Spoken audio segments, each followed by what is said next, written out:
Hey, welcome back, everybody, to Backtrekking, the podcast where we look back at the real-world inspirations behind classic episodes of Star Trek. I'm one of your hosts, Caliban, and I'm going to be back at the drugstore tomorrow, and I'm joined on this episode by my co-host. I'm Gooey Fame, and why are you pushing me? And we've returned to explore the stories behind your favorite Trek shows, and today we are returning to war fiction, specifically the aftermath of wars on the men and women who fight them, and the difficulties they may face when adjusting once again to civilian life. It's 1982's surprise hit First Blood, and the third season TNG episode, The Hunted. We're back. When did this become a war movie podcast? Well, I mean, I think these guys coming up with these Trek stories, they love it. They love the Yeah, war they stories. definitely love it. Yeah, the writers, for sure. And I guess it is military fiction, Star Trek, when you think about it. What is it? The Friendly Fire, the war movie podcast by the Star Trek guys is off the air now, so maybe there's a hole to fill. Maybe we can be those soldiers. Yeah, let's get that niche, yeah. We can talk about beans and starving our kids. Did you hear the news? Did you hear the news about Star Trek? What news? Here's a little Star Trek news for you. There's a new trailer for the second season of Picard, which has come out. And in it we see, in the flesh, John Delancey as the returning Q. Yeah, I saw that. He was looking nice. I have my questions about this because you see that it's going to be a time travel thing. And, gosh, Star Trek, can you ever not tell a time travel story? But it's good to have Q back. It also looks like, it'll be alternate timelines. Like, we see that 7 of 9 doesn't have her implants, and characters are finding themselves in different places and wearing different clothes and stuff. And then the ad came out. There was a print ad that was just literally like the highways of Los Angeles. Like it was a view of Los Angeles from the valley. And I'm thinking, are they going to do it in the 21st century? And if they are, why? Okay. And also, is it like a budget thing or something? Is it like a COVID thing? Like it was just easier to sort of shoot in real locations than to try to gin up some kind of sci-fi stuff? See, there's a lot of things that go through my head. One, I think, like, out of all the things, like, from the past that you could shoehorn into, like, Star Trek for nostalgia, Q is actually pretty fitting, because he can kind of do whatever. So that's fun. But then when I first heard like time travel, I thought, oh god, they're gonna go back and meet Outrageous Okona again and all that stuff. Like they're gonna go to episodes of TNG and it'll be embarrassing. But now that you've got this other tease you're talking about, it makes me think of like, I don't know, like in Voyager when they went and like hung out with Sarah Silverman or whatever. I guess when you oh boy, we just went outside and started filming. That's kind of what I'm thinking. Yeah, like I suppose when you think about it, like the time from when the TOS was shot and made to the time they went back to in City on the Edge of Forever is about the same gap as like what's being made now to early TNG or whatever, like the first appearance of Q. So I guess it makes sense. It's just like, I don't know. Last year the complaint was like flower ships. What's that? And aliens from outside the galaxy and weird stuff. And my complaint this year is it's too normal. I don't want to see Picard in jeans, like walking around on an LA street. I just can't be pleased. I feel like, I don't know. I feel like any premise could work, but it's always just like the execution. I feel like that's true. I don't have high hopes for anything really. But... Yeah, it's rough. I got to say though, Delancey looks great. Not that he ever looked bad, but he's sort of, I think he's sort of like aged into this kind of older, daddish kind of look. But he's like trim and fit. He looks great. Yeah, because I think the only other like old Delancey image I have in my mind is like in Breaking Bad, where he looks all like messed up and disheveled. A little rundown. Here he's like, he's looking good. He's looking, he sharp. looks really good. Also good looking are the cast pictures that we got from Star Trek Prodigy. They released pictures of... I didn't see that. They released pictures of all the characters who are going to be in the show, along with their voice actors. Okay. Anybody of note? Well, I'll be honest, I don't really recognize any of these voice actors, okay. but they are voice actors. Yeah, sure. I think the main character is a character named Gwen, and she'll be voiced by Ella Purnell, which is a name that is kind of familiar to me, but I'm not exactly sure. I do know Jason Mantzoukas, though. He'll be playing Jankum Pog. The TikTok man. The TikTok man. Yeah. He'll be playing the big guy. And other than that, I don't know these other people. I'll read the characters, though. The kind of purple kid-looking alien is named Doll, be played by Brett Gray. The kind of blobby guy is named Murph, and he'll be voiced by D. Bradley Baker. The robot is named Zero. He'll be voiced by Angus Imrie. And Ruk Tak is the big red rocky looking thing, and that'll be voiced by Riley Alazakri. Okay, yeah, some of these characters that look fun. I'm kind of interested in this actually. I think it could be fun. I think it's got definite potential. They also released a bunch of environmental images as well that kind of show you some of the alien worlds that we'll be seeing. And yeah, it's I guess I didn't know what to expect from this animated show, but it looks quality. It looks like a theatrical animation feature. Yeah, and I there's something about I think it being a kids show. I don't know. I think there could be some good stuff that comes out of, like, I don't know. I guess I assume that there might be some more simplicity in the storytelling that might be kind of fun for a Star Trek thing. Oh, certainly, yeah. But I mean, anytime you do something at Star Trek, it's going to kind of be for everybody. Like, your audience is very broad. Yeah. Because I know I'm going to have to watch it. I just mean, like, so, like, it's always cool when we watch, like, the animated series, because it's, like, it is kind of these, like, very simple or, like, quick episodes, but then they put all these kind of, like, cool ideas in there. Yeah, so I'm kind of curious to see how they'll do that now. A couple cool ideas you can repeat over and over again for 20 minutes. Star Trek the Animated Series. People will be watching this eventually on Paramount Plus, which has announced recently that they are launching a cheaper $5 plan. Their current cheapest plan is $5.99, but this will replace that plan. It's called the Essentials plan, and it'll be ad supported, and it will not include CBSN, local, your local CBS affiliate, and you can't download any of the content. Okay. Well, I guess I gotta sign back up to watch some of this new stuff. When you do, you get BET, MTV, Comedy Central, Nickelodeon, everything that falls under the who's paying Warner Brothers Discovery banner. Yeah. This is a nice commercial. Yeah, but that's where Prodigy will be. That's where, of course, Picard, Discovery, and the upcoming Strange New Worlds will be as well. I feel like they've gone kind of quiet on Strange New Worlds news. That's probably a good sign. Probably means they're working. Yeah. I feel like before the story was like, oh, all these shows have been announced. What's going on? But now it's like, oh, there's some shows and news trickling out. Yeah, and that is the news for this week. Let's get to our featured subject for today's episode. Sylvester Stallone became famous for playing underdogs, men of courage and skill who faced overwhelming odds, be they in the boxing ring or on the battlefield or in the bathroom. How do those three seashells work anyway? In 1982, he co-wrote and starred in a film about a man who had lost everything, his home, his brothers in arms, and his place in society. But goddamn if they were going to take away his dignity. He didn't start the war. They pushed him when they drew first blood. John Rambo, a drifter, just passing through their town. Morning! Headed north or south? North. Now jump in. I'll make sure you're heading the right direction, huh? You got someplace I can eat around here? There's a diner about 30 miles up the highway. Is there any law against me getting something here?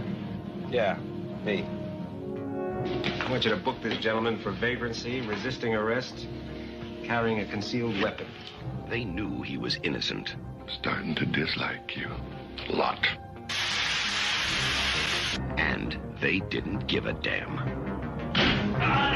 That's okay, Warren. Don't worry about the soap. He's tough. Just shave him. Try. Don't move. I don't want you to cut your own throat. John Rambo, one man who's been pushed too far. You're finished! You've gone as far as you're gonna go! Heading straight for the top. Right on top of him. There's no way out of here except through us. He was hunted. Trapped. There he is! On the cliff!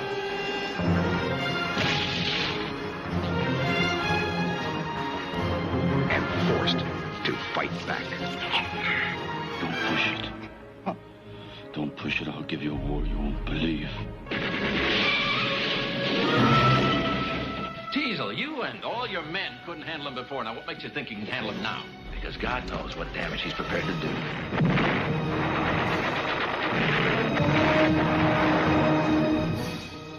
You don't seem to want to accept the fact that you're dealing with an expert in guerrilla warfare. Are you telling me that 200 men against your boy is a no-win situation for us? You send that many, don't forget one thing. A good supply of body bags. Sylvester Stallone. This time, he's fighting for his life. First blood. I just hear the music in my head now. Actually. Oh, the music, like, it's a long road for Rambo. Was that a Frank Stallone joint? I wish. No, Jerry Goldsmith of wow. Star Trek composing fame wrote that. Yeah. And the rest of the music for the film, yeah. And for some reason, I don't know the exact reason, but yeah, some reason they just decided we need to drop this in here to really, like, emphasize the emotions and the tragedy of this situation. But after a guy just goes ham on an entire town, it's a little weird, jarring note. Of course, you never see that song again, really. I don't think it's in the second one, but they take the instrumental version of that and that becomes Rambo's theme as the series goes on. Yeah, there's a lot of great. It's like finding out music. the Star Trek theme has words. Oh, I forgot. Yeah, it does. Yeah. Yeah, it's got some great music in general. I think this came out at the perfect time because, Vietnam was long over, and I think that we as a nation were ready to talk about it, ready to get into it, and of course the character of Rambo is based around the idea that he was rejected by society. To be totally honest and fair, the phenomenon of people, protesters spitting on troops when they came back home is not necessarily true. Right. Nobody's ever really proved that.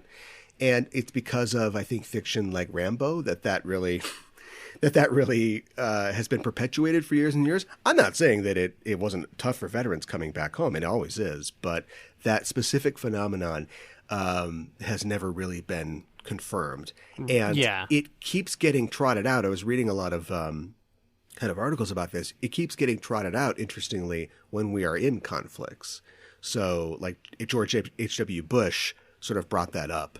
And that idea when he was sending troops to Kuwait, and sending our troops over there. And the idea that the hippies don't support the troops, right? You wouldn't do this horrible thing that they did. You're the same as that if you oppose the war. Yeah, right. It's like whether or not like whatever they're saying through this movie is true or not, or like what they believe, like it gets, like you said, it's trotted out as like it becomes propaganda, or like kind of conservative propaganda for sure. Yeah, there's a book by a Vietnam veteran and sociology professor called The Spitting Image, The Myth, Memory, and the Legacy of Vietnam, a guy named Jerry Lemke. And he basically took 65 of these incidents and investigated them, and then talks about the psychology. And you'll find plenty of Vietnam vets who are like, yeah, that never happened. But you'll find a lot of ones who go, yeah, it happened to me. And so, are they misremembering, or did they just not report it? Like, there's no police reports or anything like that. So I think it's also... I think it's an important point to make. Like I said, we're going to talk about how, how war kills not only the enemy, but our soldiers. But it's I just wanted to make sure that we covered that first. Right. Well, yeah, it's also useful, too, because it can... Yeah, it's very useful. They can use it to discredit, veterans who protested, Mm-hmm. Like, if you can boil down the protests to, a bunch of people who are disrespecting the troops and spitting on them, then that's all you got to say. But obviously a lot of veterans were opposed to the war as well. So Yeah, I talking about presidents again, or the presidential sort of sphere. John Kerry got a lot of shit in 2008 when he had protested after returning himself from the Vietnam War, and there was this back and forth about what he did, whether he threw away his medals or whatever, and he had to answer all these bullshit questions about his time arguing against war. Right? Like saying, I had a shitty time over there and I don't want anybody else to have a shitty time, but let's stop fighting. But somehow he's a coward and a traitor. Right. Yeah, and I do think in this movie, yeah, it sort of leans like, well, I mean, especially if you continue to watch Rambo, like they're definitely like very kind of conservative movies. Yeah. But I will say, at least, especially with this one, like I feel like there's at least like an honesty in this movie where I feel like conservative quote unquote movies now, like they're just bad and they're like dishonest and it's full blown propaganda. Whereas I feel like this actually like came from someone's heart, like it came from Sylvester Stallone and the other people's like real emotions, where I feel like the other ones, like if a conservative movie now, like I feel like would not even dare to show like portray the police like they do in this film, Oh yeah, they're total yokels. Yeah. And that's only like half. It's only like partially what the movie's about, because the other half of it is like about how the military made not just his experience, but the military itself like turned him into the killing machine that he is. Right. Yeah. And the idea of him being like, he's ostensibly the protagonist, but he's also, the villain. Like he's the one who they're trying Right. to stop. He's doing all this stuff. I love that scene in the woods where it's like Rambo's the monster. Do you know what I mean? Like it's like a Yeah. horror movie where they're all just one by one being picked off. And all that thought and sentiment that you just mentioned, like I think it does come mostly from Stallone himself and the other writer on the film, because this is based on a book from 1968 called First Blood. And the book is a lot different. Like Rambo is just a killing machine, basically. He kills like 16 people. He is somewhat sympathetic. In fact, Teasel, the sheriff, actually like admires him, and everybody feels bad for this monster that he's been turned into. But it's much more bloody and a lot different, and not as you could never end it with that beautiful Jerry Goldsmith song at the end of the film. It would not fit at all. Right. In this, they try to. Well, I mean, I think it works really well in the movie that it's like you kind of feel bad for him, and they actively show like he doesn't want to kill anyone, but then also by the end he's like, I mean, he could have accidentally killed plenty of people when he's firing he off. M60s an entire town. Yeah, yeah, but he lets the kid go, and he's and he doesn't. Yeah, he spares. He doesn't actually directly kill anybody, I don't think. Just that one guy who's just like a turbo movie level prick. Really who deserved gets it. himself killed. No one felt bad about that guy's Yeah. death. The original author, David Morrell, had based the character somewhat on Audie Murphy, who, of course, was the famous soldier in World War II, who won a bunch of medals, came home and had a film career, but suffered from horrible PTSD for the rest of his life. And he also had kind of based it on a book from, from the 30s called Rogue Male. It was written in 1938 or 39. And it's about this guy. It's about like this British guy who's like a sport hunter and like good with guns. And he just goes, I'm going to kill this one like dictator that's causing problems for everybody. He decides he's going to become like a one-man army. And so he tries to go and kill this guy. And he's not exactly successful, but he ends up in a situation like Rambo where he's like trapped and there's a lot of people coming after him. And after it came out, they're like, is that guy Hitler? Is the dictator Hitler? And the guy's like, I'll never tell. But this, of course, is before, they invaded Poland or whatever. Oh my God. But yeah. So it comes from a place of like, he's a killing machine. Oh, I'm going to kill Hitler. And it lacks all the sensitivity. And I really do have to give it to Stallone. I think that he is the guy who put that sensitivity in there. Yes. Yeah. He's incredible in this movie for sure. And it's like definitely through his vision, but also his performance, I think, is really yeah, you really just feel for him. The stunts in this movie are crazy. Oh my God, yeah. I don't, and it's 1982, so these are all real people. But like, I don't know how much of them he did. I know that he was very badly hurt. They had to stop filming for a while because he almost broke his back and he broke a couple ribs doing something. Was it falling off of a mountain when he's climbing on the side of a mountain? I don't know, maybe. But there's scenes where when they're initially chasing him, up the mountain, and he gets off on the cliff. Later on when he's hanging from the cliff, that you just do that. You find a way to do that lower to the ground, right? Mm-hmm. But like that's Stallone up there, like looking over the edge of a cliff and climbing over the side of it. And then later on when they bring that helicopter in, the helicopter work is incredible because he's hanging in the middle of this kind of narrowing box canyon, and they bring the helicopter like right in. And then when the guy starts shooting at him, Rambo's behind a tree, and Rambo's like hiding on the right side of the tree, and the copter's in the left side of the frame, and it shoots, and then he moves to the other side. Then the camera, Rambo, and the helicopter all switch perspectives, and the copter flies back to the other side, and then they go back to the left again.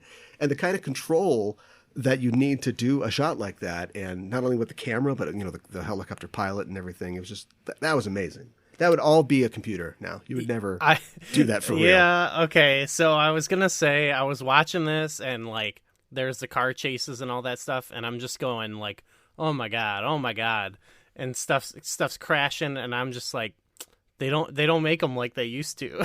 Yeah, it's just like really reacting like that. He's gunning it on that dirt bike, on that wet road. Incredible, yeah. And Dennehy's coming behind him, and every little bump or like little rise that the cop car goes over, it comes back down like on its nose and just goes, I know. Boom. And it seems so simple, like that. It's just like seeing a cop car bouncing around on some bad roads is like thrilling to me. And like you said, it's like, oh yeah, this would be a computer now, and it'd be so boring. Yeah. Like I was talking to a friend recently about like a totally different movie or whatever, but he had said like, I just don't really like car chases. Like I think they're boring. And I'm like, I just think you haven't seen one like that wasn't filmed in the last decade, Yeah. But that's neither here. That's slightly off topic, but yeah, I was just watching this, and the craft of this movie, it's a really, I've seen it before, but it's always like a surprising movie. Yeah, it's directed really, really well, and it's directed by a guy named Ted Kotcheff, who is not a name that gets thrown around a lot, but he did direct Weekend at Bernie's. Nice. And he directed, let's just say he directed North Dallas 40 as well. So he's directed like a couple films in the 70s and this, but not much else that you'd really know. But yeah, it's just like a really solid film. Yeah. Every like a lot of great shots, a lot of great, stunts and everything, and it's really clean too. They don't waste a lot of time. We get right into simplicity, it. Yeah, we see Rambo, visiting with the relative of his friend who's died, and then he's walking back home, and Brian Dennehy picks him up. And the thing about Brian Dennehy, great actor, but also like brilliant casting because you get that character immediately, like who this guy is. And so when he sees Rambo and he's like, "How you doing?" You know that he does not care how he's doing. You know that this isn't going to end well, and he tries to give him a drive, or he gives him a drive through the town. And it's great setup because as he drives him through the town, we see the town. So we set up the town, we set up the police station, the guys inside the gun cabinet and everything. Like we see all this stuff that's going to be on fire and destroyed later. And I think it's good filmmaking. Yeah, I think some of the movies we've done is like some of the best ones are like just a movie about a thing happening, like one thing happening. Yeah. And it's just kind of a collection of like characters with like the different conflicts. That's what this is. You kind of have like 3 or 4 kind of like characters who are all at odds in different ways, and it's so simple, but then like these actors bring out these things in these, with these like very, very little really going on. Yeah. Not very plot heavy. Yeah, right. I mean, it's a simple plot. It's just more about, who is this guy and why is this happening and what does it mean? This is probably the smallest I've seen Stallone in a while. Because after this, of course, he gets totally roided out, and he's like huge, late Rocky Stallone, Right? Yeah. or like Demolition Man Stallone. But he's big, but he's lean in this. I think the only other like small Stallone that comes to my mind is Paradise Alley. Paradise Alley? I think that's what it's called. Yeah, I think he did it before Rocky, and it's kind of a similar movie to Rocky, but it's like him and two brothers. I think the poster, he's got like a leather jacket and a cigarette on. Yeah. He's like in this, it's like his brother. I think it's his older brother who's like bigger. It's like a wrestling version of Rocky, and he's like basically his brother's manager. So it's interesting because he's like small compared to this big dude, you know what I mean? Sure. So I always found that was kind of interesting to see like him kind of as like the little guy. Yeah, it's not often that he's not the big guy in a movie, but that's interesting. I wonder how tall he is. He's probably not that tall. No, he doesn't seem tall. Yeah, he was in pretty good shape though. I mean, for he took sure. his shirt off, I was like, damn. Yeah. Yeah, well, it's just, living rough on a Pacific highway does that for you, I guess. Right. He doesn't, he's still got his Gold's Gym card. He's lost everything else. The cops in this, we mentioned before, they're all buffoons for the most part. Or super cruel or both. Yeah. David Caruso is probably the nice one, but he's also a buffoon. And they give him a pretty hard time. But there's a lot of, we see like the sort of presumptive air that they have, and it is true. Somebody makes this point later on. I think maybe it's Troutman who says like, just let him go. Who cares? I mean, at this point, I think Art's fallen out of the helicopter, so they're a little more invested. But he's like, just let him go. You'll pick him up, working at a gas station in a couple weeks. And it's like, yeah, why don't cops do that? Is it movies that makes cops think that they can do whatever they want? Like, do we have movies to blame for that? Because it is kind of cool when Dennehy's like, oh, he's not getting away, and he's driving the Caprice Classic, over the roads trying to catch Rambo. Right, like that's what I meant by like there's honesty in this movie. Like I feel like this is an honest, actually portrayal. Like I saw a lot of response to it that was like the way the situation is set up is ridiculous. Like this wouldn't happen. I'm like, what? You don't think like cops ever get obsessed with like power or control over other people, especially like people who are viewed as like vagrants and stuff like that. Oh no, this is very realistic. But yeah, I always love that. Like reminds me a little bit of like in Die Hard or whatever too, where like you have these various levels of bureaucracy and like authority coming in, and they're always like when the FBI or whatever, whoever shows up in this and he's like, no, this is my case. I'm like, no, why do you care? Like, I don't even think you liked that guy who died. Right. Yeah, he was a prick. No one did. Nobody liked that guy. They even acknowledged, like, he made your jobs harder. Yeah. And when they acknowledged it, he was like, okay, well, we still got to get him. I'm like, well, doesn't that change your view on this at all? Yeah, you just have to do it. Something else that I liked is I liked that the scale was believable, because there's a lot of movies where there's like one shithead man that like runs this town, but it's not like Roadhouse where Ben Gazzara can have people killed and there's like nothing anybody can do about it. He's just a sheriff, and for the most part he sees this as his town. He wants to protect it, but he doesn't have like insane power where he can do whatever he wants. No, yeah, it's kind of like there was the one guy who's awful, but then it kind of felt like more. It was like he was kind of caught up in the whole group was kind of either like you said buffoons or like evil, and he was kind of at all of their mercy in a way. Yeah, and then they let they have just like regular civilians help look for Rambo, so they're out in the woods like, there he is, woo! I was like, what are those people doing? I thought they were hunting and they just ran into Rambo. And I was like, did they not know about like the national news story that's occurring? Right. It's legal if it's in the woods. Kill him.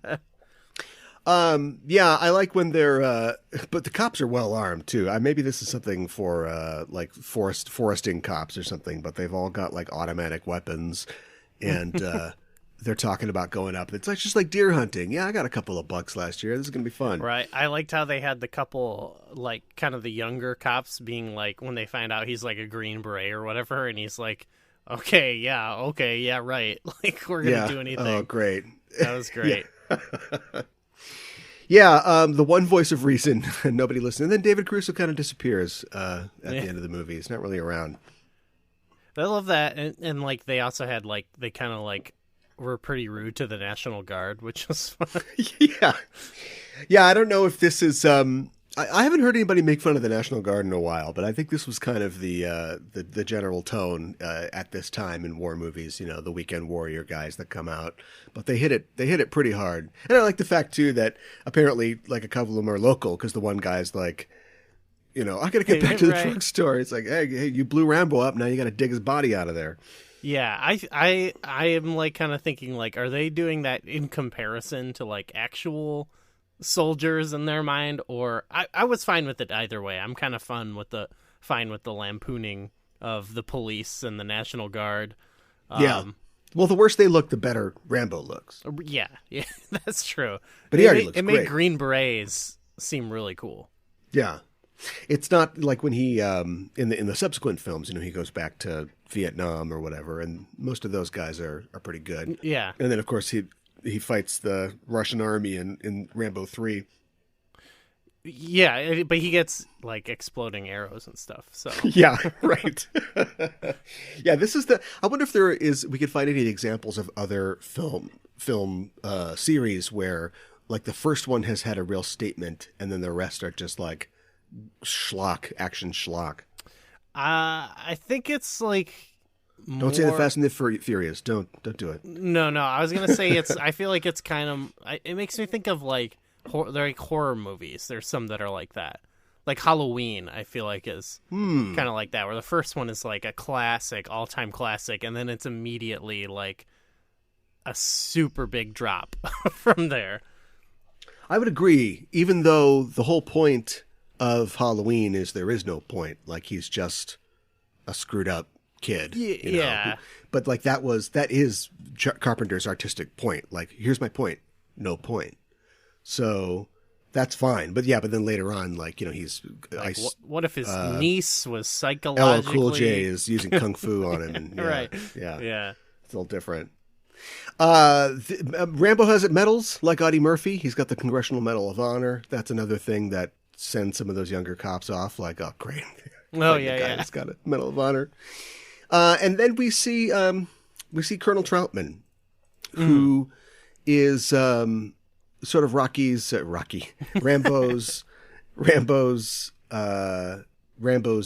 former commanding officer. He says that I made him, like I'm the guy that put him together. And you get the idea that he's supposed to be the kindly mentor sort of presence, but he's not really.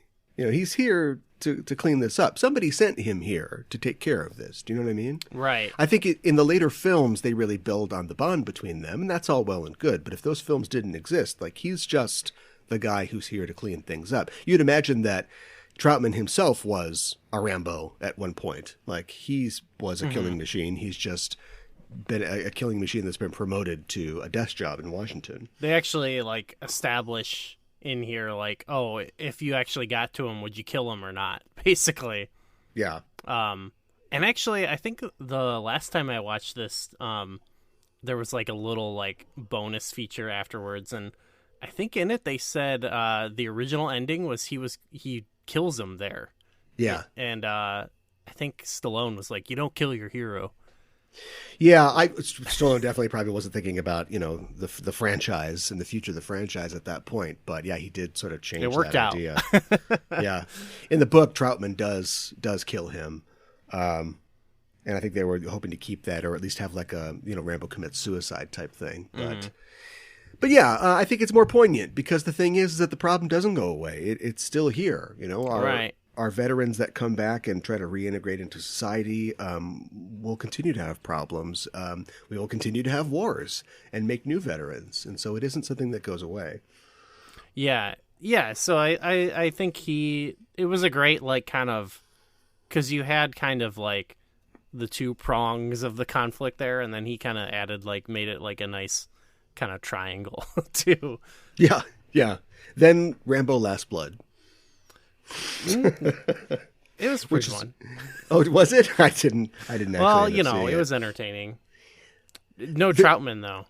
Did they have this? There's a thing in Rambo movies that I binged them all except Last Blood recently, and I noticed something watching them all in order.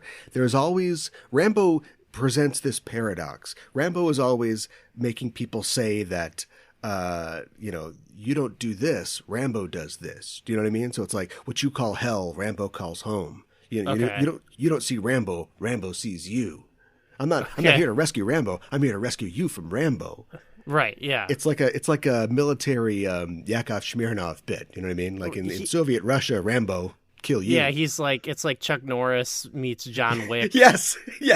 It's exactly like Chuck Norris. He's the one you send to kill the boogeyman or whatever. You're right. Yeah, exactly. Yeah. It's kind of like that. I think they're all like interesting and entertaining in their own ways. They all kind of like reveal something about the time, you know? Yeah. They certainly do. Yeah. I think that 2 is just more Vietnam, not propaganda, but mythology, basically, you know. It's like, can we go back and actually win this time? Yeah, can we send one man to win this thing for us? And you still have, like, bureaucracy, like, preventing them from winning. Yeah. Like, I think of when he's, like, shooting up the computers in the end. He's, like, mad at the government because they won't let him win again. Right. Yeah. And then the third one, of course, is famously dedicated to the men and women of the Mujahideen. Yeah. So Rambo goes and plays goat polo with Osama bin Laden, and which wins makes World War III before it was fought. Which makes the fourth one work really well because it is like the post 9/11 one, and it works really well because it's like in the last one. Rambo is chastised and he's living out in the middle of nowhere. Yeah, and it's like that one's almost a horror movie, and it's like senseless violence in a way, and it kind of makes sense. It actually works really well for that era. Like, what is this? This is all just senseless violence. I can't believe I helped Osama bin Laden. Right? Yeah, he's personally responsible. And then Last Blood is it's like Home Alone.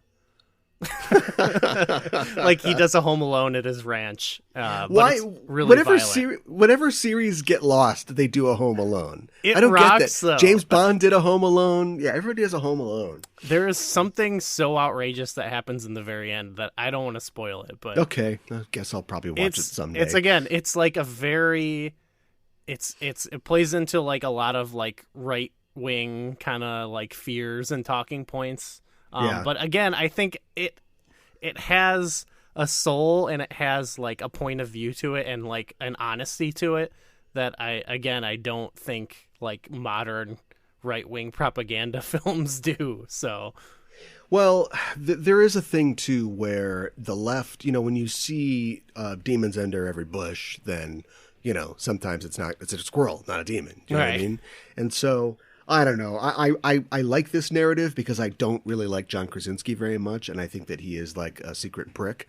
But a lot of like people on the left were saying that his movie, A Quiet Place, is like this veiled metaphor for cancel culture. If white people can't say anything, you can't even talk because brown-skinned monsters will come out of the forest and tear you apart. If you do so. I don't know if it seems pretty far-fetched to me, but yeah, I'm going to choose to believe that one. I'll go with it because I don't really like him either. So yeah, sure. So as far as like Last Blood being like, oh, it's it's a metaphor for immigration or whatever, it's like, okay, well, is it or isn't it? Hey, I had that Lil Nas X song in the trailer, so that was pretty cool. Rambo doesn't ride a horse; the horse rides Rambo. Yeah, he does set some traps in this. I love that scene in the forest where he just does forest Batman basically, and that's so sick. Yeah, he makes the one guy. He shoot his own guy, and then he sets up the punji trap. And oh yeah, that was nasty. Yeah, he's like stabs the guy. I guess that guy's gonna be okay. I guess they're all okay somehow. Then he's like, I didn't kill any of them. I'm like, all right, not yet. Man, I don't know. I'll give you a word you won't believe. Yeah. No, he's defending himself. I'm okay with it. I like the scene where, I like all the cave stuff. That's an amazing cave set. I know and I think it's lit perfectly because I'm sure it looks like crap, like in light. But when Rambo's going through with a torch in the caves and everything, yeah. And then like, why are movie rats always ravenous? Like movie rats will always just attack a human, eat their flesh, no problem. But he gets set on by about 50 rats. They're down there and they're hungry. I don't know. Yeah, I guess they're like, oh, thank God, a big Italian guy came down here. That makes me rethink, I kind of feel bad in, like, the early stages of a video game when I'm just, like, killing level 2 rats. Yeah, rats like, and actually, spiders. maybe this is good. Maybe this is self-defense. Yeah, no, they would eat your flesh without even thinking twice about it. It's kind of a good turn, too, because, like we were talking about the movie, it's not, like, it's one event, and it's not very complicated, but I like how it kind of changes the pace, and it leads into the main event really well, Yeah. And he's down there, and that's a tense scene. Like, my heart was going during that scene because he's like, these rats, and he's got to climb up the thing. Meanwhile, Troutman and Teasel are meeting in a bar, and they think it's over. Troutman knows that Rambo's probably alive still, and I like that little scene. It's normally, if you were out of time, you would cut that scene, but it's a nice little scene where we get to like see the philosophies of these two men a little more, because now Teasel isn't so amped up because he thinks it's over, and he's like, what's the deal with you people and like Rambo, and like how could you, why would God make somebody like that? God didn't make Rambo. I made him. That would be the cut scene, but I feel like this movie doesn't need any cut scenes. It's like, no, apparently the work print was like 3.5 hours long, and I would love to see that other footage, but apparently it just doesn't work. And we've talked about how zippy this movie is. It works because it's zippy. It didn't work at all, and so they cut the shit out of it. They cut it down to about 95 minutes, and that's what they went with. But yeah, I would still like to see that excised I would love footage. to see the slow burn Rambo. Yeah, right. Maybe you set up that there's an ammo store in town, because we do set up the entire town. And as we're looking at the town, I loved it because a lot of classic brands. You're seeing a lot of classic brands, your Chevrons, your Senecas. I would have hidden out in the Dairy Queen. Yeah, the Dairy Queen Brazier, yeah. Cools and Rally Lights cigarettes, and of course Radio Shack. But we pan over, and it's like, ta-da! A huge bait and ammo and ammunition store that sells black powder, I guess, and gunpowder. So I love that. He was just like doing I don't know if I would call that terrorism, but he just blew that building up. Well, so I was thinking about it because he doesn't talk or like, he doesn't have a monologue or anything like that. And we're assuming that it's not just the crazed killer of the book, but like, why does he do that? Is he just trying to? I think he's trying to deny. It's tactics. He's trying to deny the movement of like the enemy and stuff. So like when he blows up the he just flattens the gas pumps and then it sets it on fire immediately. And so that like blocks the road. So like the reinforcements and the other cops can't show up because it's just him and Brian Dennehy at the end. And then I almost like think that he needs a soundtrack for this, So he goes to the ammo store and he creates a huge fire and he throws all the shells and cartridges in, and so they just start going off randomly. So it's like he's created his own little war. Yeah, some distractions and stuff too. It makes sense, obviously, that he'd do it as a kind of like a tactics thing, but it also feels, I don't know if it's like what Rambo would do, but it does kind of have like kind of a poignance or something too, that he's like destroying all of this, weaponry and stuff. I don't know if like John Rambo thought about that, but well, maybe. When he finally crawls out of the cave after they've shot a rocket launcher at him, we know that why'd they have that? I don't know. They got all the stuff they need. We already established that he's having these flashbacks and he's already feeling like kind of hunted and haunted, and he crawls out of the thing and there's like a bunch of army trucks coming down the road, and they're setting up camps and he's like literally behind enemy lines. Like it's playing into his fantasy / nightmare. Yeah. He really is at war now. That's a good point. Yeah. That was cool. Yeah. Why'd they let him go to the gun store? Just put guards around the gun store. Did you think, like Troutman, I didn't think this like the last time I watched this movie, but like this time totally this time I felt like, and I don't mean this in a bad way necessarily, but he was like a little hammy, if that makes sense. Like, he is. Yeah, which I didn't remember that, but it feels like this compared to the other Rambos, it feels a little bit more down to earth, you know. And then he feels like he's plucked a little bit from like Rambo 2 or something, you know.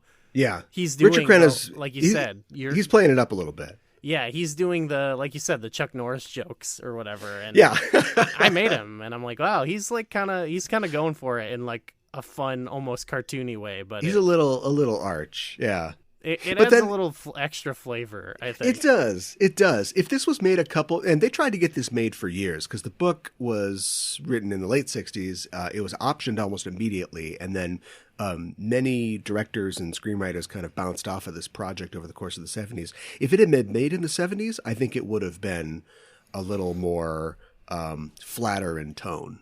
You know, you wouldn't have like the goony sort of cops, you know, you wouldn't have had Troutman being kind of like almost an arch villain kind of character, and all the, you know, I like when he jumps into the truck and he's like, keep your eyes on the road, the 2 accidents happen. Right. You wouldn't have even the humor that you do have. I think it would have been a lot more bleak, but now leading into, you know, the 80s, I think it's just, it has to be a little more fun. This like toes the line, I think, like perfectly, because it does feel like, it does in a lot of ways feel like a 70s kind of movie, but then it does have those like little fun bits. Yeah, little touches. Yeah, it's like a good era, I think, the early 80s. Yeah. You wouldn't normally, and I think the end is great. I mean, you wouldn't normally have a movie where clearly we're watching a town be destroyed, but we're also sort of reveling in the destruction as Rambo might be. But you wouldn't normally downshift immediately into a long monologue. The most Rambo ever talks in the movie about how you don't just turn it off, and you know I could drive a tank over there. I can't park cars here, and the story about like the Shine kid and you know his friends all over him, and it's just like, oh, that was awful. Yeah, that's awful. It's a weird swerve, but it sort of grabs you. Yeah, but I especially because you feel like, okay, it's all leading to this, him versus Dennehy. Here it goes. Right, yeah. But you know how that's gonna go, so it's like, oh no, Denny's he's gonna roast him like a pig. No, that's gonna go down. But yeah, but it switches into this, and then you just see like he's just so alone, like he has absolutely nothing. It's almost like, you know, shooting at people is just like, you know, the way that he connects to people at this point. Like nobody will talk to him. He can't even get a bite to eat in this town. Like he's just got absolutely nothing. Yeah, that makes for I like a good action movie like that, where it's like almost the action and the conflict is stuff like as it's happening, it's almost like you don't want it to happen, but then it's also like awe-inspiring and cool. So you're like, hell yeah. But then like, yeah, the whole like where it's all leading is like it's not going to be good, and so it just kind of drops out from under you. Yeah, it's great. Yeah, we wouldn't. It's that's kind of like the best scenario, like, you know, him just sort of giving up and then going to jail, and because the other option is he kills Brian Dennehy, he kills the National Guard, eventually is killed himself, but takes a lot of people with him. I mean, unfortunately, that's all too real in our real world today. Yeah, it's so different than how like the rest of them end, you know. Yeah, it certainly is. But we've got this one. Yes, yeah.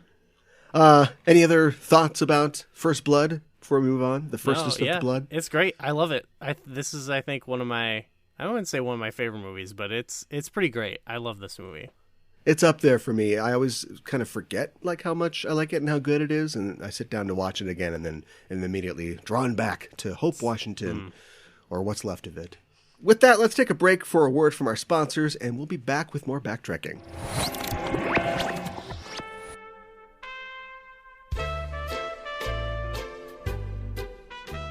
Hello, I'm Mikan Hana. And I'm Caliban. I'm a huge Sailor Moon fan. I've been a Moonie since the beginning. I've seen every episode, every movie. I've read all the manga. I love it. I've got a head full of bad wiring, and I've never seen a single episode. Do you want to join the wonderful world of Sailor Moon? Okay. Enter laughing. It's hard to believe that was us. It feels like ancient history. We recorded that a few minutes ago. Ancient history, but now that I'm a Sailor Moon expert. You're not an expert? But I'm trying. Every week on Sailor Noob, we talk about a new episode of the original Sailor Moon series. It's all new to me. And I'm a little more seasoned. I've been a Japanese language student and I've lived in Japan. And you use your experiences to talk about the food, fashion, and culture of every episode of Sailor Moon. What do you do again? Share in the wonder of a classic anime series. Good enough. Sailor Noob is a great companion for first-time watchers, and it is a fun hit of nostalgia for the experienced fan. You can catch the show every Friday wherever you get your podcasts. And you can find us on Facebook, Twitter, Instagram, and Tumblr, posting all things Sailor Moon. One day I shall be the master. Let's just get through this series first. Okay.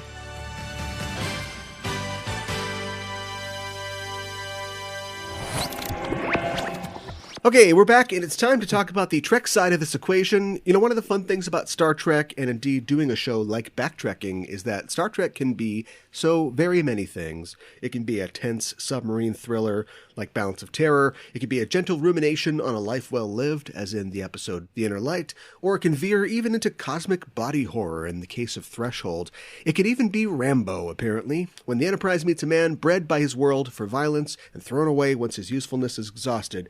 Whether the blood is red or green, they drew it first, and now the Enterprise has to deal with the hunted. Next time on Star Trek: The Next Generation, the crew of the Enterprise must stop a violent fugitive.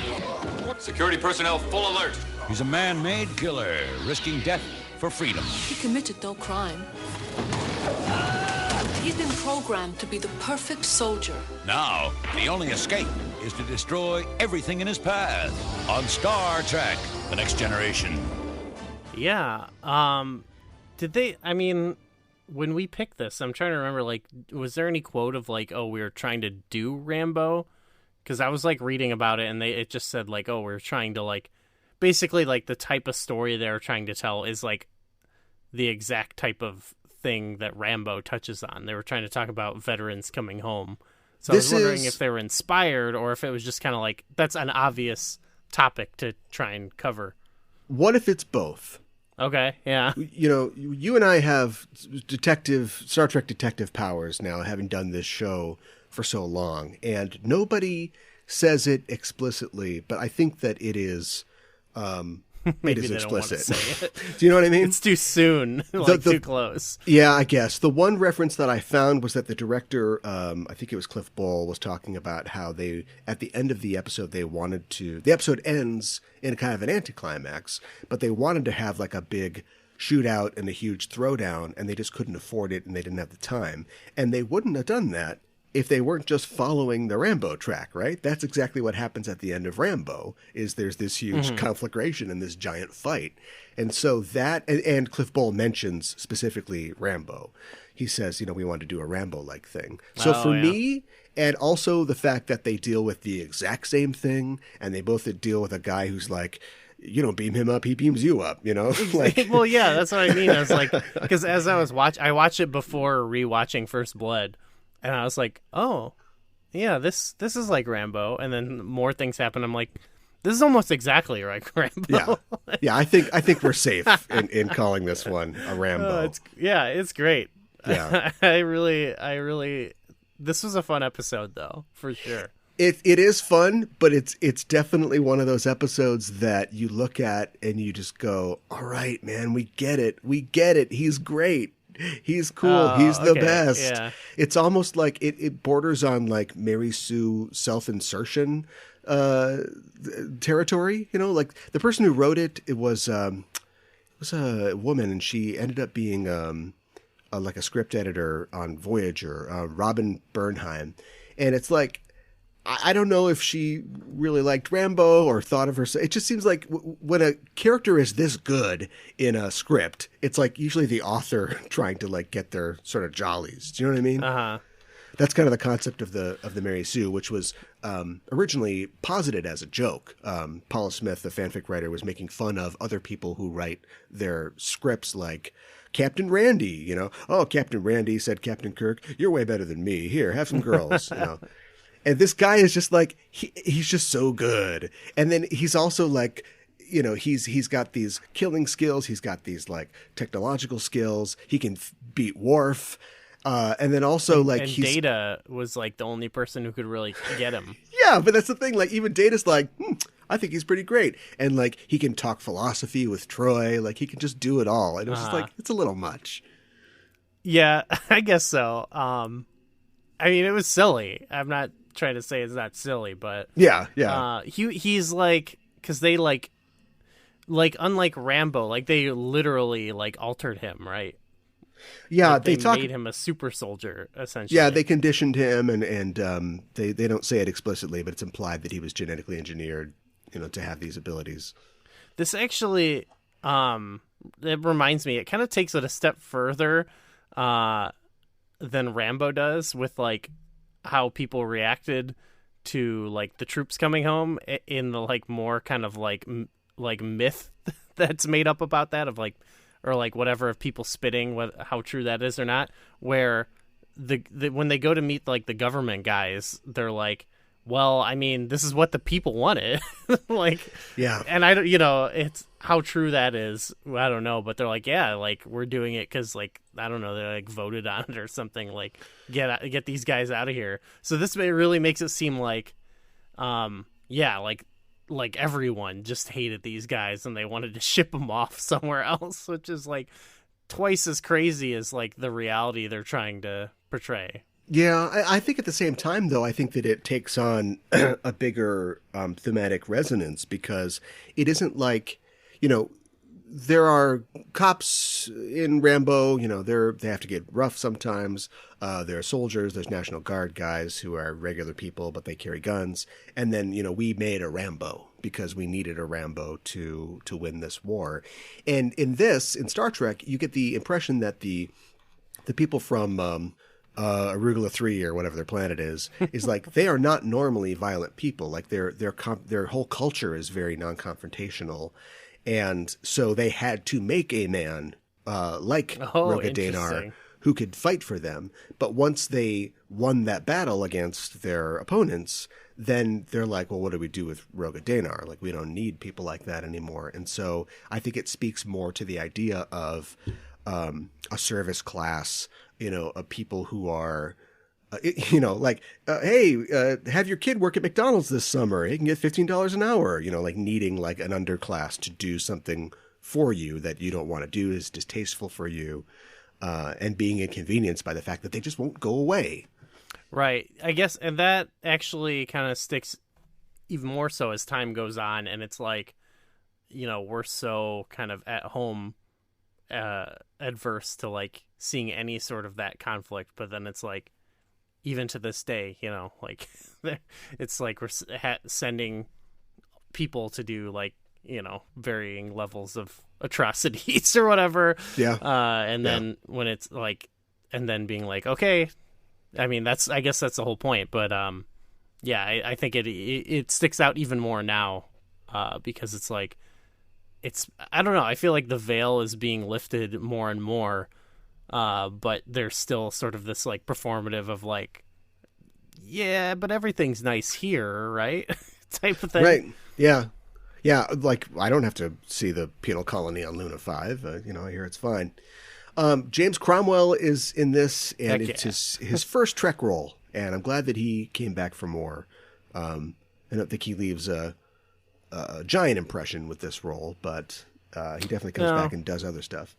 Yeah, and I guess if I'm going back to what I was saying about, like, I guess it would be nice to have seen more than just, like, the super soldiers and then the politicians, in their little onesie suits. Yeah, they look kind of cool, but I guess that's one where it's like, that would actually be nice to, like, go down on the planet and, like, meet some people and, like, kind of like in First Blood where you have more than just, well, in this you have Federation and then the two sides, but it'd be kind of nice to see, like, I don't know, regular people on that planet and what they think.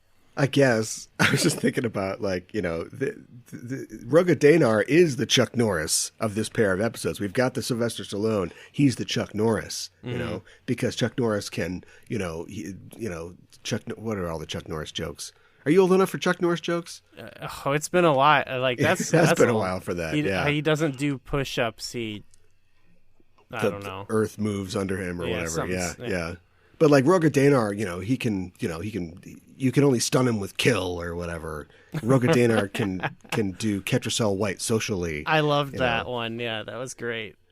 This would have been nice to see, like, because the military conflict in the end it's like the super soldiers versus the government, but it would be like, I don't know, like the government says they're acting on behalf of the people, but I guess I don't know. I'd just be curious to see like civilians mixed into this, like that who would true. They support? I don't know. I guess we should talk about that because this is like kind of this is kind of a Prime Directive episode. It's not thought of that as being one because it's Rambo, but as it starts off, this Arugula 3 wants to join the Federation, and so Picard is here to like kind of start that process. And just like in Symbiosis, they do something that they probably shouldn't, which is help out. And they go, this guy's getting away. Can you take care of this? Well, his answer should have been, no, we can't help you because that's violating our Prime Directive. But they do. They try to capture Rogadaynar, and they get involved in this thing. And then by the end of it, they've basically like, it's not really their fault, but they leave these guys at the end of a gun barrel. Right. Held by Rogadaynar and all the prisoners, and they're like, well, we can't do anything. That's going to be an abattoir the second you beam out. Like, you think that they're going to be able to solve everything? And like Picard is so arch about it, and he feels like he's really just, oh, what a clever solution that was. I'll let them figure it out. Well, how do you know that you didn't just leave all those people to die? Yeah, I especially hated that in Symbiosis. I approve of the Symbiosis one. Oh, okay. Well, I guess all he's doing is just like cutting the junkie off from the drugs, and Crusher has assured us that it'll suck, but they'll recover, and then hopefully once they're recovered, they'll be a little more clear-headed about the deal that they made. But like they have like brutalized and criminalized and locked these guys up, and now they all have guns, and all they do is kill. They've been trained to kill. Rogadaynar has already chalked up a body count just in the episode, and so James Cromwell is going to be on a spit like as soon as the Enterprise leaves orbit, right? It's got this thing of like, so where the episode ends is probably how it was going to go anyway, because I don't think they would have caught him if the Enterprise wasn't there anyway, so he probably would have been able to execute his plan. But like it or not, like they have interfered, and the people of that planet that's going to reflect on them either way. But I feel like this happens sometimes in TNG, where I think that happens kind of in Symbiosis, where they get to act like that they didn't have an effect. Yeah. When they will. Yeah. I at least like in the Deep Space Nine route where they kind of acknowledge it. You know what I mean? Like they're like, "Oh, we're kind of being shitty here, but it's the right thing to do, and we're going against the rules." I kind of hate the like smugness sometimes in TNG where they're like, yeah, like you said, where Picard's like, came up with a pretty good solution here. We're not going to do nothing. It's know. Like, no, you have been doing things. Like, it's too late. You think these fuckers are ever going to want to join the Federation after this? If you want to do nothing, you just can't talk to them. I don't know. Like, yeah, right. I don't know. Yeah, and plus, like, I guess I don't know how far along the path you guys were to getting them into the Federation, but you did know that they had, like, a moon prison full of, like, the underclass of trained killers. Yeah. I just hate how I feel like they eventually go on and they like reflect on this a little bit more, but they're so smug in the beginning of this, and they always pat themselves on the back about it. Like, ugh. I didn't like that Worf had to job for this guy, but I did think that they gave Worf like an extra sort of twist, so at least he looks like he's doing pretty good. More than they do, because sometimes he is just like, they beat up Worf to show how strong someone is, and then you kind of get the sense that, well, like, Worf is not that strong because he's always getting beaten up. But in this, I feel like I was expecting it, and I actually feel like he put up a solid fight against like a superhuman. I like when, because Worf, like, so he's just hiding under a crate, and you're like, well, how did they have tricorders? How did they not know? Worf knew he was there because he's like, okay, we're going to go. Yeah, that was great. Comes out, and Worf's, just standing there. It's like, I got you. I was like, yeah, Worf. Let's go, bud. Other than that, like some of his like moves are pretty cool, I guess. Apparently, like the whole sort of Die Hard thing where they're trying to catch him was in the script. Just he gets away, like he gets a shuttlecraft, like everybody always does. But the once they got it, started working on the script, they're like, no, we should expand this, and it becomes basically the third act. It's just them trying to chase him down inside the Enterprise. Then there has to be a Rambo influence. Yeah, there has to be. Because what's fun about that is the minutia of the escape, Yeah. Like all the little details, not really the whole plot arc, but it's more of like, oh, he did this, and then he did this, and then he climbed in here, and then this blew up, that's the movie, that's the episode. Yeah. O'Brien takes a hit right in his rowing arm. Have to have my shoulder. Yeah.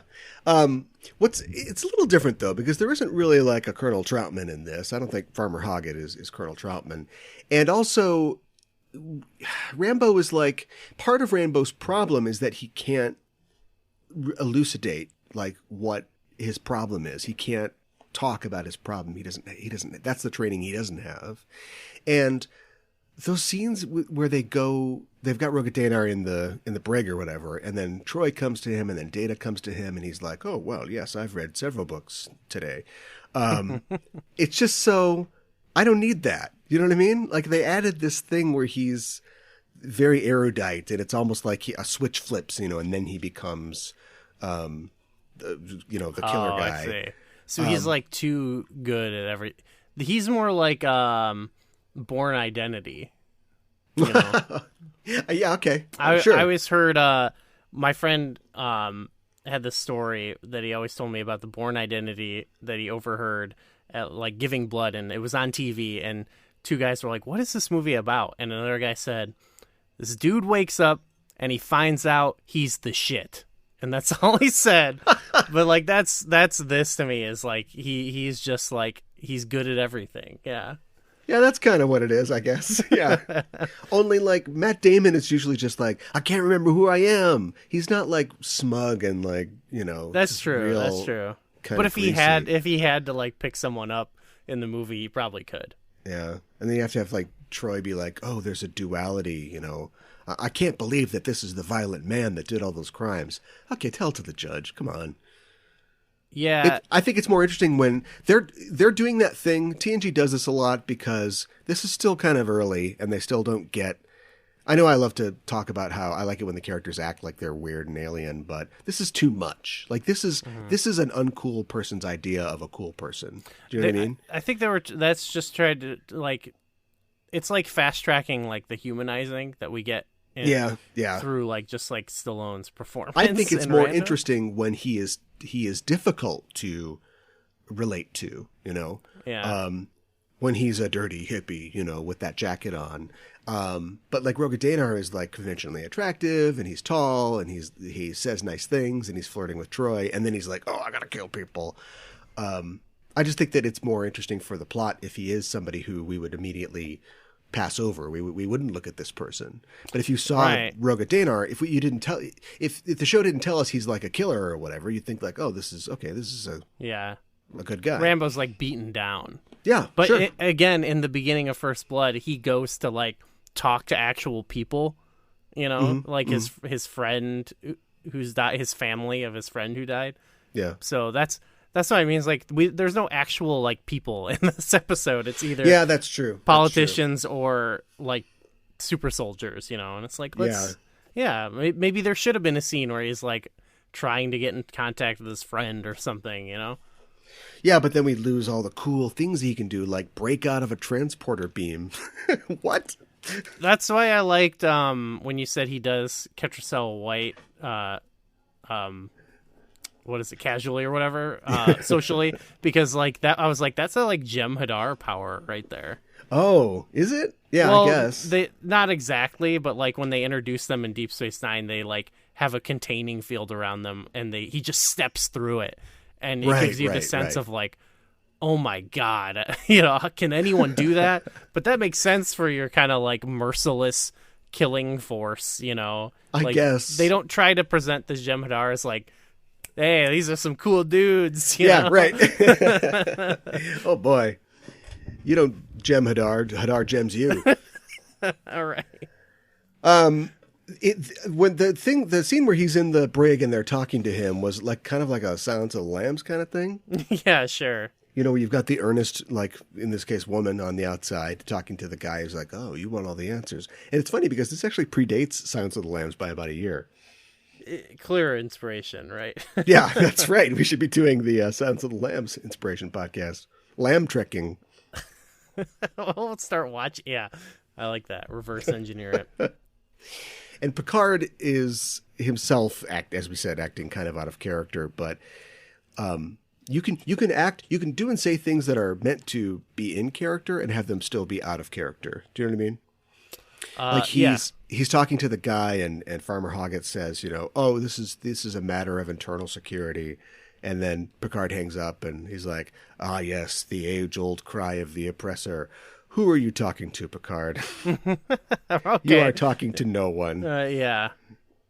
I feel like I mean, by the third season, stuff's a little bit more worked out, but like, I don't know. I keep going back to and thinking about Symbiosis. Like, there's a whole scene in Symbiosis where he's like lecturing Beverly in the turbo lift about the Prime Directive or something. Yeah. And to me, it's like, I feel like I believe he does believe that, but I feel like in the episode, it's like presenting it as like, this is the truth and not like what this specific character believes. You know what I mean? Yeah. And so that's a thing where I feel like they do a better job later of like establishing Picard as not like, he gives these epic speeches or whatever and makes points all the time that are the point of the episode, but like he's not the sole. I feel like he's not like the arbiter of what's right and wrong later on as much. That's interesting. Yeah. Whereas I feel like a lot of early TNG is like him going and being like, let me tell you how it is. Yeah. See you later. Part of the point is that they need to struggle with these. There is no easy solution to these things. But if he's just like, oh, now I finally, you know, now we're at the point in the story where I need to just bawl everybody out about, you know, they're doing the wrong thing and they should be doing the right thing or whatever. Yeah. Yeah. That's it. That's a good observation. I hadn't thought of that. Because, yeah, much later on, he's more like, is this the right thing to do? Yeah, and I mean, I'm sure that's present even early on, too. I don't know why. I maybe needed to rewatch some of that, too, but that's just like the last time I went through it, I was like kind of annoyed. Yeah. Yeah, because this whole time, like, I guess they don't know the exact details of, you know, Roga Danar's background, but everybody's suspicious of these guys. Like, they're very officious. They certainly don't want us to look at that moon over there. Don't do that. And yeah, the whole time it seems like something is kind of off. And it isn't until he gets into that position at the end that he's able to go, well, I guess we'll be leaving and taking our business elsewhere. And sort of give him a tweak. It'd be like, can we take a look at some of your, like, I don't know, documents or something? Like, sure. Can we do like a Freedom of Information Act and like figure out what type of like weird CIA at MK Ultra stuff you've been doing or whatever? Yeah. Yeah. When you apply for the Federation, it should be like, you know, getting a loan or something like that. So yeah. Or do we just history and I assume that happens, but I get the vibe here that it's just like they just talked to James Cromwell and they're like, all right, sounds good. Seems on the up and up. Yeah. Sounds more like they're trying to start a band with him or something. Yeah. Like, yeah, let's jam. Yeah. And even at the end, like, Cromwell doesn't really get it because he's even saying, like, no, look, we had to do this, you know, and like you said before, like, the people voted for the settlements and we may need them again. And at that point, I think it's just like, okay, all right, we're going to go. I hope your little pet soldiers don't kill you. Right. I love how sinister that is, though. That's why I like. I mean, there's only so much I guess you can do when you're also trying, like the Rambo, the simplicity of Rambo is because it's like takes place in our world and we kind of know. Yeah. We know what happened. Whereas like, you know, it's like, are we assuming in their world like they had a Vietnam and, you know. Seems like it. Is there a Kennedy assassination in their world? I don't know. Yeah, but Picard is just like, yeah, this is a classic. This is your problem, so we're gonna take off. Yeah, that should be a thing. Like, well, like this should be a thing that it's like, okay, well now we have to like contact. Like this should be a two-parter, and the second part is like, all right, we talked to Starfleet, and they said we should do. You know what I mean? Like, not just we're gonna leave. Yeah, that should be an option in more Star Trek Adventures, just to swipe left on the whole thing and be like, nope, just moving on. Actually, it's kind of gotten weird. So yeah, we're gonna bail. It's not like they're too far out of like contact, right? I wonder if so. I like stories like this. I think not a companion piece necessarily, but a story that deals with a similar theme is the very excellent episode "The Wounded," which I watched the other day for some reason. I can't remember why. Why would I have watched that? Cardassian one, right? Yeah, with O'Brien, and he talks about, I'm not just racist. Like I hate Cardassians for a reason because they kind of ruined my life. And I just wanted to fix things in Starfleet, and instead I had to like be a soldier and like kill these guys. And I think that there aren't. I don't want to do it every day, but there aren't enough stories like that in Trek. About dealing with the violence or the war or whatever. Yeah. I mean, because it's like escapist fiction. It's fun to shoot a ray gun, guy falls down and he's stunned. It's okay. But like this is a military. They do have things like lose 38 ships in the Battle of Wolf 359 or whatever. People see you've got Cardassian wars and Romulan wars. And so, I think it's good when Trek does this. And since it doesn't seem like we're going to stop being at war anytime soon, if you want to address the problems of the real world, I think, it's important to address this problem. Yeah. I mean, it seems like now is a great time for those type of stories. And I mean, I guess they've been attempting to do some of those too, but I don't know. I haven't really connected with the past couple seasons that they at season 1. I feel like of Discovery really was trying to do that. Yeah. But and then season 3 is just like, oh, okay. So the Federation is a bunch of jerks now. And then their opponent is what is it? It's like it's a federation basically. Syndicate? Yeah, but it's a federation of disenfranchised worlds. It's a confederacy basically, and we get to the table and we're actually having peace talks and we're actually trying to decide like how to get resources to everybody, and then let's kill everybody instead. Yeah, I wonder what because I've been watching Deep Space Nine lately, and it's like I feel like it's a war show in a lot of ways, and it does do those kind of episodes like The Wounded a lot, but then it does also have these big epic battles, and I feel like it does. For me, it has its cake and eat it too, because those scenes happen, and I'm like, they're lighting guys up, and ships are blown up, and I'm like, hell yeah, that's sick. But then like I do like all the things they're actually trying to like talk about in at least the heart of it also come across. I don't know what it is. Yeah, but that connects.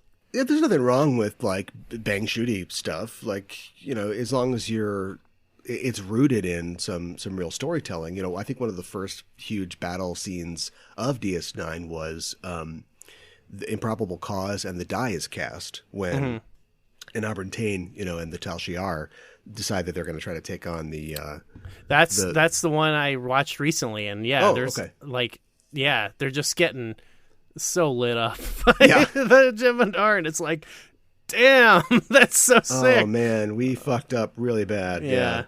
But the whole thing is about, it's about Garrick, basically reconciling with Tane. Also Garrick realizing like who the good guys are going to be in this upcoming war, and Odo really realizing, who he can trust and who he can't.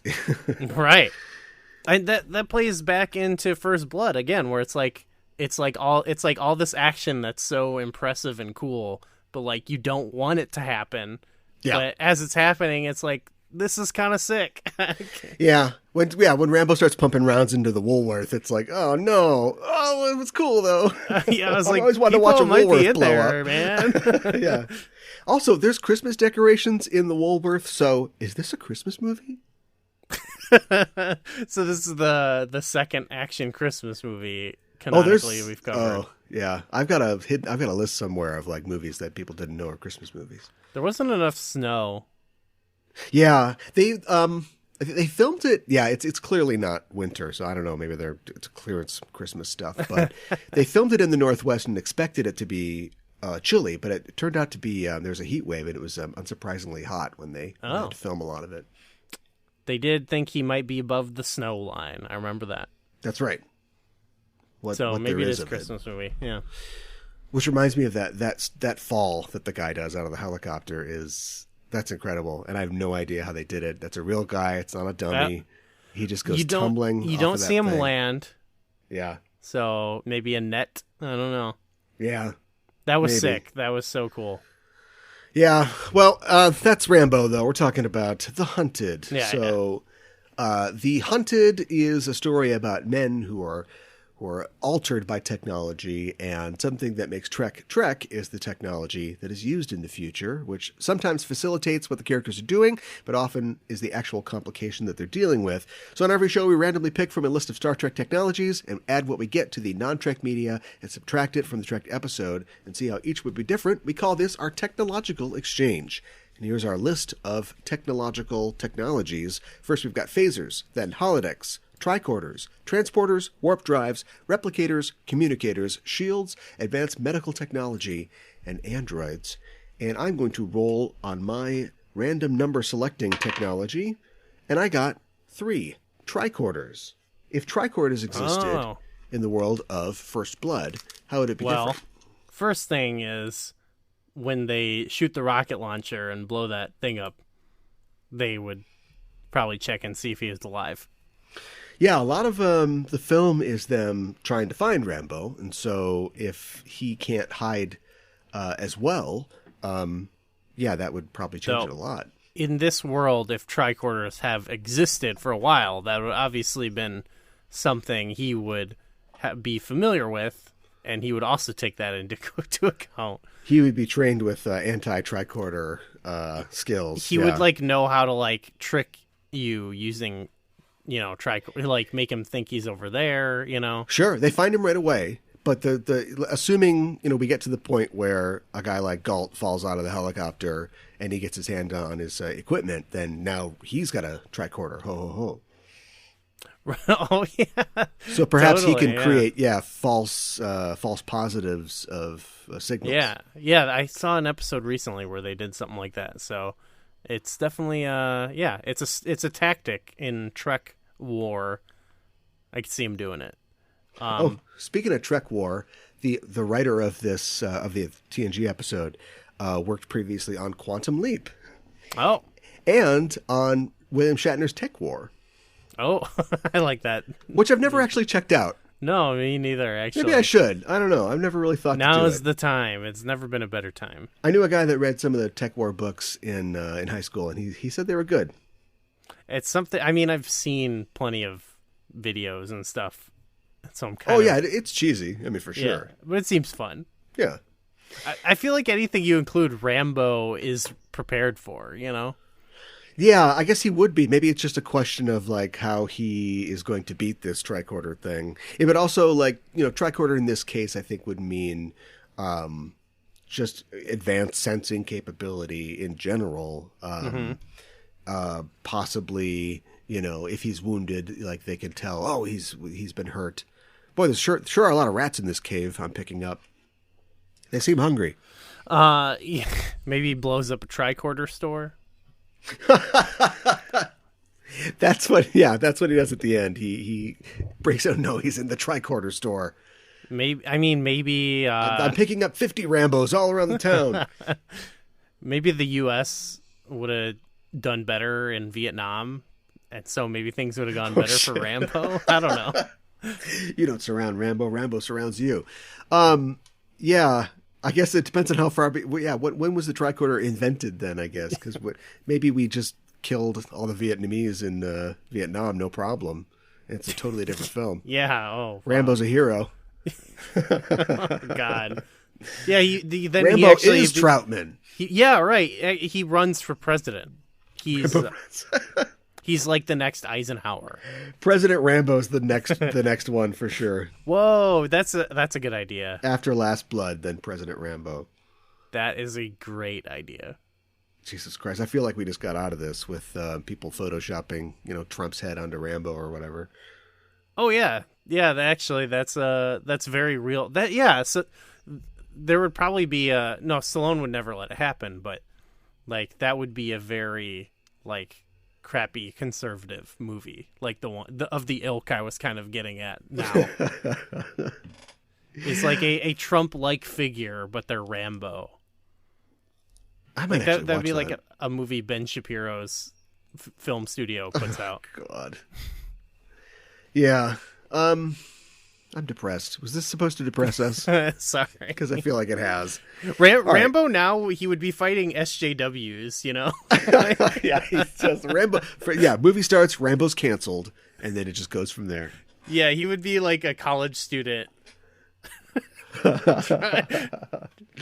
Yeah, somebody was offended by Rambo's bandana. He'd be destroying safe space. Yeah, okay. His appropriation of so okay. Well, that was fun. We should probably get out of that and move on to the episode. If tricorders don't exist in the 24th century, how is the hunted different? Well, they can't track this guy anyway, apparently. Yeah. So presumably he would never be engineered to not be trackable. That would not be a factor. That was actually, So what if maybe Geordi invents the tricorder? Whoa. Just to get Rogathanar. So it does exist after the episode. And Geordi, so the effect is Geordi, he retires on all that tricorder money.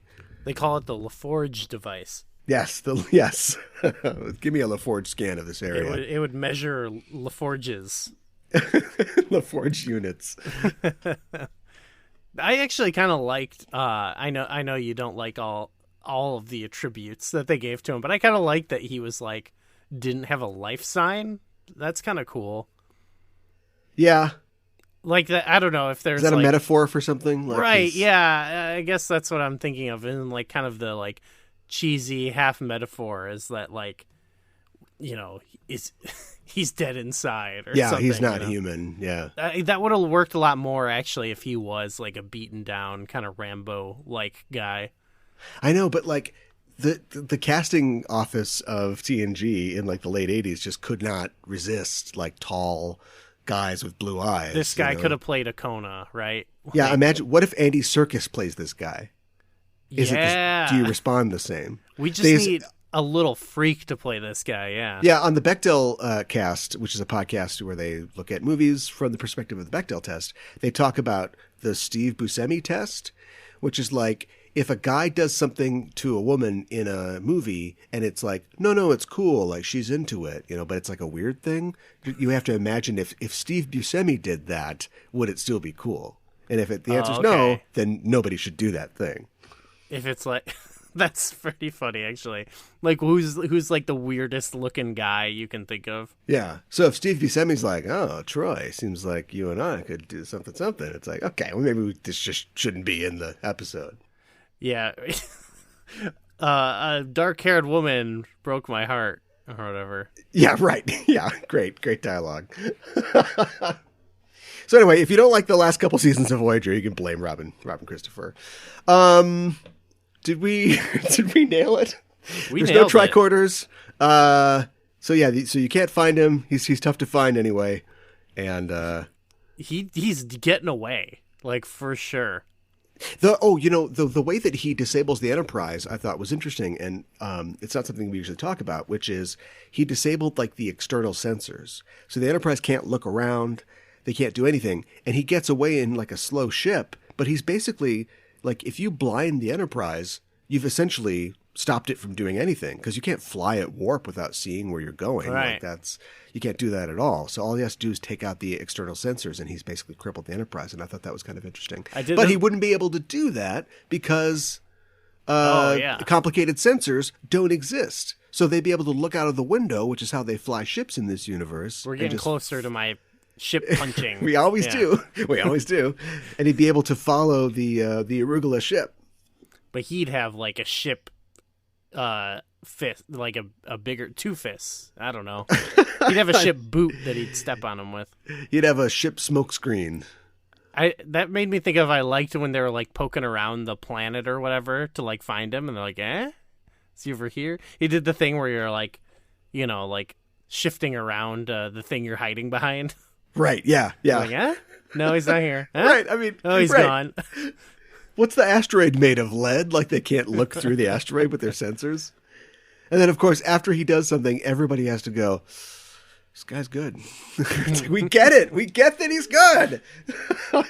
I think as you don't roga Danar. Danar rogas you. I enjoyed this episode, but not for the same. Like, I don't think it does a good job of like getting its message or whatever, like making me feel anything. But I liked it from a fun aspect of like, I do like the Chuck Norris jokes, or like it makes me think of, you know, the like John Wick in the beginning where they're always hyping him up. And yeah, but even John, and I am no John Wick fan, but even John Wick is he spends half the movie doing completely impossible things, and the other half of the movie being very vulnerable, having, you know, the shit kicked out of him. He gets hit by a car and stuff like that. And I know it's funny because like he gets hit by a car and he just gets up, which is not usually what happens.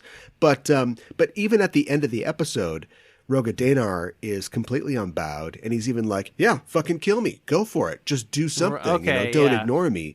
And at the end of Rambo is defeated by himself. He's defeated by his trauma. But If there was a comparable scene in The Hunted, maybe I wouldn't hate Roga Danar so much. But you're it's right. Just like... Yeah. Maybe if he was more like Tosk, we'd like him. Tosk. Yeah. He's like, I can't tell my shit to you. We can't go back. Can't go back to that, unfortunately. We had that. We ate that sweet, juicy apple already. Well, let's talk about what's coming up on the next episode of Backtracking. Well, I'm especially excited, actually, about next episode because we are going to be covering a new movie, and we're going to be talking about F9, the 9th movie in the Fast Saga, which I'm a big fan of. I know you've been watching through it. This summer, family is thicker than blood. Yeah.